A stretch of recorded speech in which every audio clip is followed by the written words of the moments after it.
It was a rainy Tuesday morning on a winding road just outside Vancouver when 38-year-old Michael Harrow's life took another unexpected turn. He was driving his old pickup truck, returning from dropping his 6-year-old son, Noah, at school. The road was slick with water, the trees swaying with the heavy wind, when a flash of silver streaked across his vision. Then the unmistakable crunch of metal, the screech of tires, and silence. Michael slammed on his brakes, heart pounding, and jumped out of his truck.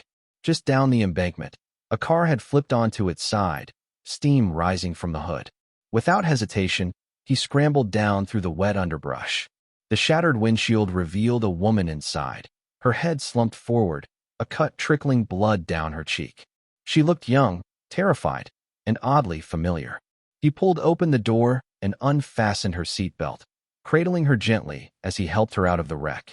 She was shaken, but conscious. Her lips trembled as she whispered, "Thank you," before her eyes rolled back, and she fainted in his arms. At the hospital, after making sure she was in good hands, Michael sat in the waiting room, something gnawing at him. The woman's face, her voice, there was something he couldn't shake. A few hours later, when a nurse finally let him in to see her, the truth came crashing down like a wave. Her name was Emily. Emily Lawson. Michael felt the world stop. Lawson. It had been 4 years since his wife, Sarah, passed away from an aggressive illness, leaving him and their then 2-year-old son behind. Emily Lawson was her sister, the sister he had only heard about in pieces, in letters Sarah never finished, in photos she never explained. They'd been estranged for years. Sarah always said Emily had chosen a different path, a path she couldn't follow. But she never spoke badly of her. Just sadly. Emily blinked at him through her pain, confusion mixing with recognition. "Michael," she said weakly. "You're Sarah's Michael." Her voice cracked, and so did something deep inside him. The days that followed were tender and tense. Emily stayed at the hospital while Michael helped coordinate her care. She had no one else to call. She had left her old life behind after a painful breakup and was headed west, hoping to start anew, never expecting to meet the man her sister had married, and certainly not like this. They started talking. Slowly, cautiously. Emily told him about the falling out with Sarah, how guilt had consumed her for years. Sarah had been her protector growing up after their mother died, but one bitter argument about family responsibility and dreams had torn them apart. By the time Emily tried to reach out, Sarah was already sick and gone. Michael listened, heart heavy. His late wife had carried so much silently. And now, here was her sister, flesh and blood, scarred and lost, sitting before him, a living piece of Sarah he never expected to find. Noah was shy when he met Emily. He clung to his father's side, wary but curious. Emily, still bruised and healing, smiled softly and offered him one of Sarah's old books from a box Michael had kept in the attic. "Your mom read this to me," she whispered. "She used to do all the voices." That night, Noah asked if Emily could stay a little longer. Weeks passed. Emily moved into the guest room, helping around the house while she searched for a job and a new place to live. But something was changing.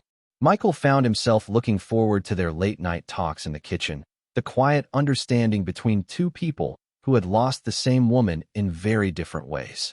Emily started baking, badly at first, but Noah insisted her banana bread was better than his dad's. The house, which had been quiet for so long, began to feel warm again. But guilt still lingered. Emily often stood at the window, watching the rain with tearful eyes. "I missed her wedding, her pregnancy, her last years. I don't deserve this second chance," she'd say. Michael took her hand. "Sarah would have wanted us to find each other, to heal." The final turning point came one snowy evening in December. Michael took Noah to the community Christmas fair. Emily stayed behind, saying she wanted to rest. But when they returned, she had transformed the living room, decorated with the old ornaments Sarah had loved, a fresh tree glowing with light, and stockings for all 3 of them. Even one for Sarah, hung with reverence. "I just wanted to bring a little bit of her spirit back," Emily said, voice cracking.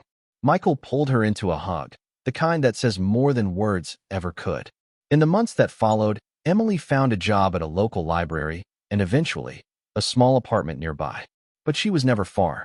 She joined them for dinners, for school pickups, for quiet weekends at home. And though she never tried to replace Sarah, she became something else, an unexpected anchor in their stormy world. Their story didn't unfold like a fairy tale. It came with grief, hard conversations, and healing. But it grew. With time, with trust, and with love. Not the romantic kind at first, but the kind that rebuilds lives. Slowly, Michael and Emily found themselves standing not in Sarah's shadow, but in the light of her memory, building something she would have been proud of. By the time the first spring flowers bloomed, Noah had started calling her Auntie Em. And one evening, as they all sat on the porch watching the sunset, Noah looked up and said, "I think Mom sent her to us." Michael met Emily's eyes. She smiled through tears. And in that moment, they both believed it too. Because sometimes, life brings us back to the places we never thought we'd go, and the people we never thought we'd meet again, not to hurt, but to heal.